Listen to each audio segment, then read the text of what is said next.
दोस्तों, इस वीडियो में हम आपको बताएंगे कि किस तरीके से आप अपने मेहनत से दूसरों के लिए काम करते हैं और आप उन्हें अमीर बनाते हैं। किस तरीके से आप दूसरे लोगों को अमीर बनाते हैं। इसमें हम 3 पॉइंट की बात करेंगे, जिसमें हम आपको बताएंगे कि आपके मेहनत से ना ही आप अमीर होते हैं और ना ही आपका परिवार अमीर होता है, बल्कि आप दूसरे लोगों को ही अमीर बनाते हैं। आप जितना हार्डवर्क करते हैं उतना दूसरे लोग और भी ज़्यादा अमीर होते जाते हैं। चलिए पहले पॉइंट की बात करते हैं। पहला पॉइंट है प्राइवेट जॉब।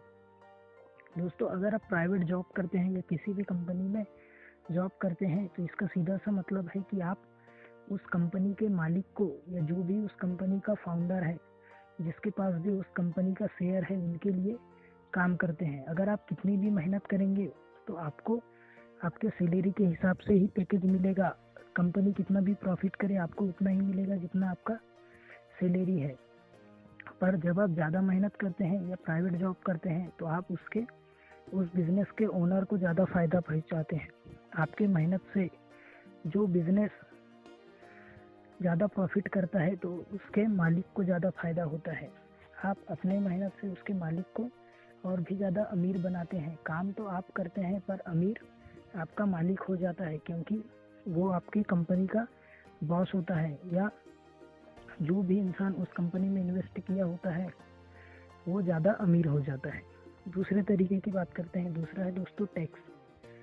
अगर आप जॉब करते हैं या कोई भी ऐसा काम करते हैं जिससे आपको इनकम होता है तो इसका बहुत बड़ा हिस्सा टैक्स के रूप में सरकार के द्वारा काट लिया जाता है। दोस्तों, सरकार आपसे टैक्स इसलिए काटती है ताकि वो आपके देश का कुछ विकास कर सके, पर इससे आपको ही नुकसान होता है, क्योंकि आप जितने तरीके से मेहनत से काम करते हैं आपका इनकम बढ़ता है, पर जैसे ही आपका इनकम बढ़ता है आपका टैक्स भी बढ़ जाता है। आप अपनी मेहनत से कमाए गए पैसे को सरकार को दे देते हैं, या सरकार इस तरीके से आपसे वो पैसा ले लेती है कि आपके हाथ में आने से पहले ही सरकार के पास आपका टैक्स पहुंच जाता है। दोस्तों, जब आपका इनकम शुरू होता है, आप जोर शोर से काम करते हैं और आप जितनी मेहनत करते हैं उतना ज़्यादा आपको इनकम होता है, पर जितना ज़्यादा आपका इनकम होता है उतना ही ज़्यादा आपको टैक्स देना पड़ता है। जिस तरीके से आप टैक्स देते हैं या जिस तरीके से सरकार आपसे टैक्स लेती है, उस तरीके से वो और भी ज़्यादा अमीर हो जाती है। सरकार के पास आपके इनकम का कुछ परसेंटेज टैक्स के रूप में चला जाता है। इसलिए अगर आप टैक्स देते हैं तो इसका मतलब है कि आप सरकार को अमीर बना रहे हैं, ना कि खुद को। आप जितना ज़्यादा मेहनत कर रहे हैं उतना ज़्यादा ही सरकार अमीर हो रही है, ना कि आप अमीर हो रहे हैं। तीसरे पॉइंट की बात करते हैं, जो कि है लोन और ईएमआई। दोस्तों, लोन और ईएमआई लेकर के आप बैंक को अमीर बनाते हैं। इसमें आप मेहनत तो खूब करते हैं पर इससे आप अमीर नहीं होते हैं, बल्कि आपका बैंक अमीर होता है।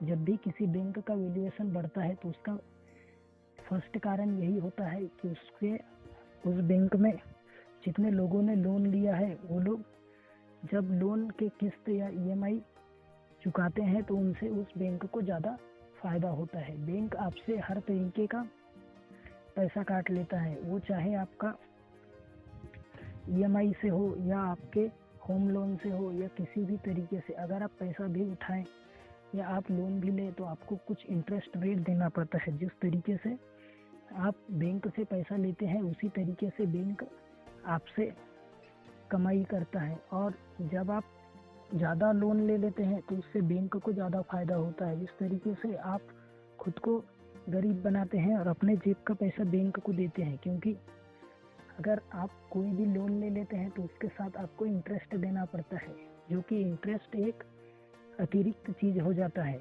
जिससे वो बैंक अर्न करता है, जिससे उस बैंक का प्रॉफिट बढ़ते जाता है। अगर आप इंटरेस्ट नहीं देना चाहते तो आपको लोन भी नहीं मिलेगा। इसी तरीके से बैंक काम करता है। अगर आप बैंक से लोन ले रहे हैं तो इसका मतलब है कि आप बैंक को अमीर बना रहे हैं। अगर आप क्रेडिट कार्ड पर लोन ले रहे हैं तो आप उस क्रेडिट कंपनी को अमीर बना रहे हैं। अगर आपको अमीर बनना है तो आपको दोस्तों अपने लिए काम करना चाहिए और दूसरे लोगों को अमीर नहीं बनाना चाहिए। धन्यवाद।